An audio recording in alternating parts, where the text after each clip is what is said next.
பிரபுவிடமிருந்து அன்று பிரிந்து சென்ற சக்தி யார்? பதில் கூறுங்கள் தேவரிஷி. வணங்கி கேட்கிறேன், பதில் தாருங்கள்.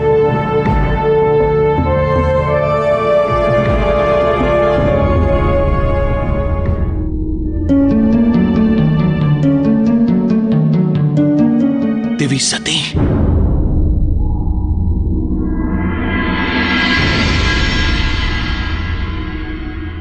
என் பிரபுவிடமிருந்து அன்று பிரிந்து சென்றது தேவி சதி தானே? பிரிந்து சென்றது அவர்களாகத்தான் இருக்க வேண்டும். புரிந்துவிட்டது. அப்படி என்றால் மகேஸ்வரன் சிறிது காலத்தில் அவசியம் மனம் மாறுவார் என்று தெரிந்துவிட்டது. அது நிச்சயம் நடக்கும்.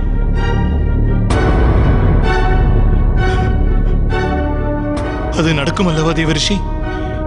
என் கேள்விக்கு பதில் கூறுங்கள்.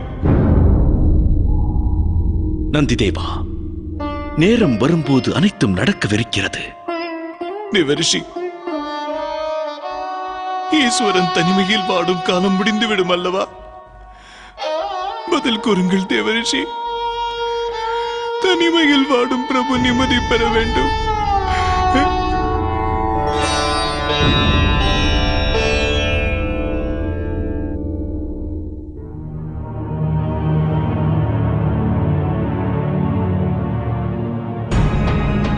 தேவரிஷி, தாம் என் கேள்விக்கு பதில் உரைக்கவில்லையே. தனிமையில் வாடும் பிரபுவின் அவஸ்தை விலகும் அல்லவா? நந்திதேவா, இப்போதைக்கு ஒன்றை மட்டும் கூறுகிறேன்.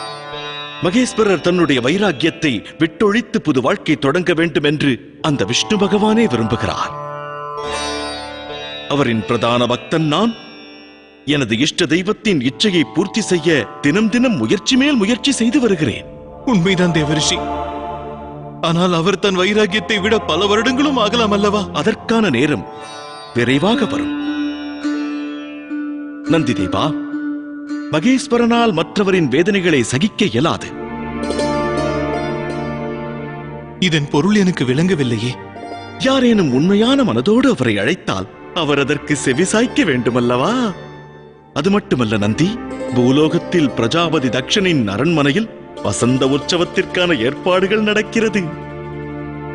தாம் கூறும் எதுவும் எனக்கு விளங்கவில்லை. நந்தி, இங்கு நம்முடைய மகேஸ்வரர் தனிமையில் தவித்து வேதனையில் பாடுகிறார். ஆனால் அங்கோ வசந்த உற்சவ ஏற்பாடுகள் கோலாகலமாக நடக்கிறது. வசந்த உற்சவம் தொடங்கினால் ஈஸ்வரன் வாழ்விலும் வசந்த காற்று வீசும் அல்லவா? புரிகிறதா இல்லையா? நந்தி, ஈஸ்வரனை இந்த மயான பூமியிலிருந்து ஒரு முறை நடக்கவிருக்கும் வசந்த உற்சவத்தில் நாம் அமர வைக்க வேண்டும். அதை இடைற்ற நான் அல்லும் பகலும் அலைந்து கொண்டிருக்கிறேன்.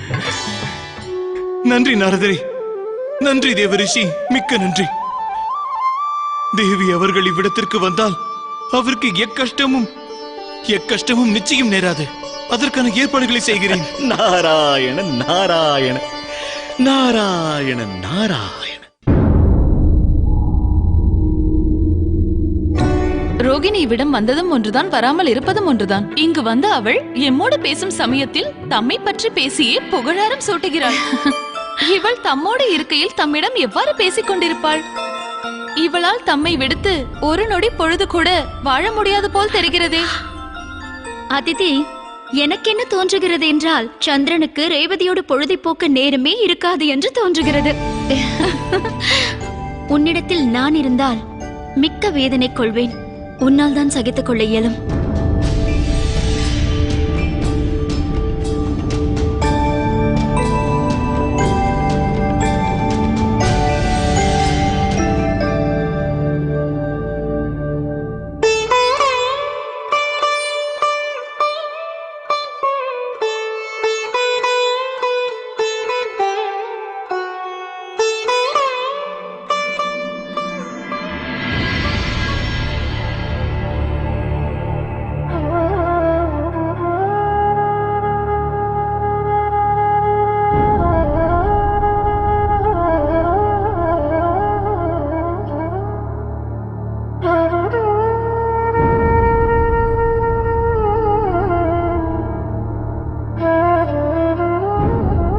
தளபதி தக்ஷ மகாராஜா அவைக்கு வருகிறார்.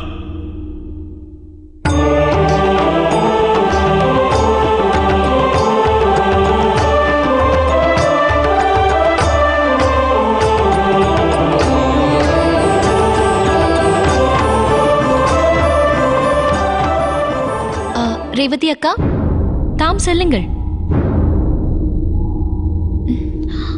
எங்கே? வரவேற்பை ஏற்கத்தான்.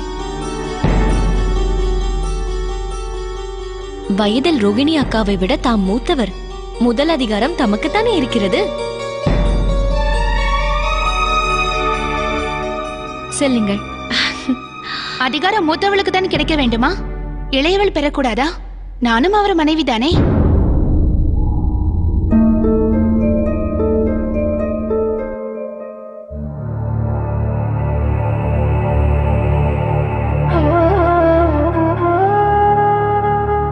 நியாயமான கேள்வி.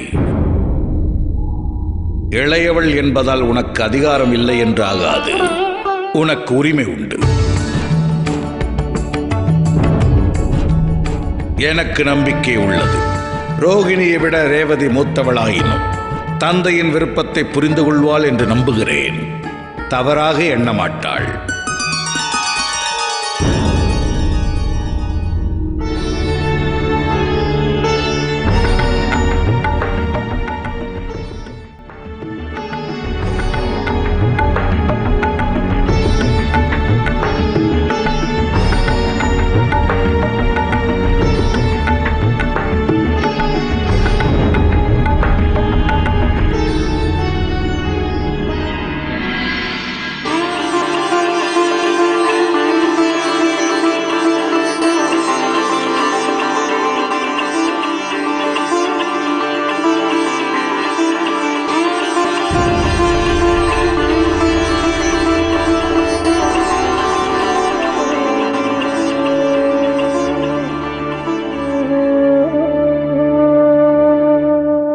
வசந்த உற்சவ அறிவிப்பை வழங்கிவிட்டேன்.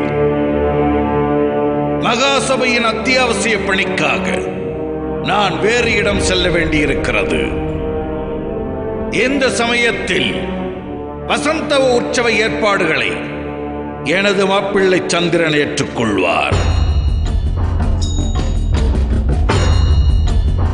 நான் எடுத்திருக்கும் இந்த முடிவு அனைவருக்கும் மகிழ்ச்சி அளிக்கும் என்று நம்புகிறேன்.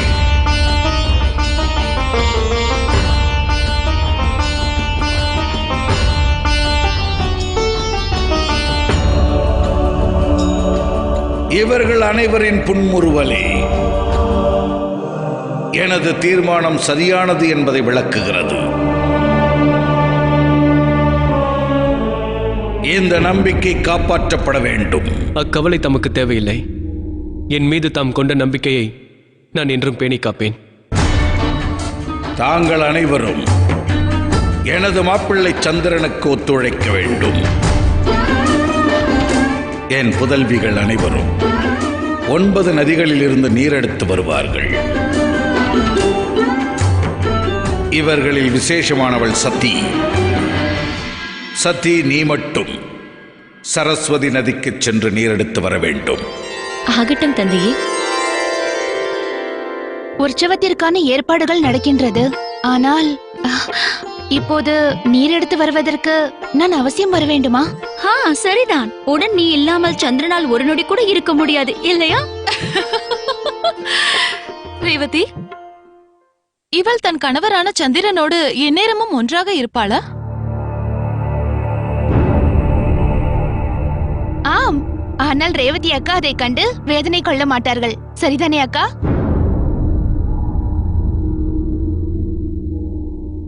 அது இருக்கட்டும். நதியிலிருந்து நீர் எடுத்து வர வேண்டும் என்று கூறினார்கள். அவ்வாறு இருக்க நாம் அனைவரும் அருகில் உள்ள நதியிலிருந்து கூட நீர் எடுத்து வரலாம் அல்லவா?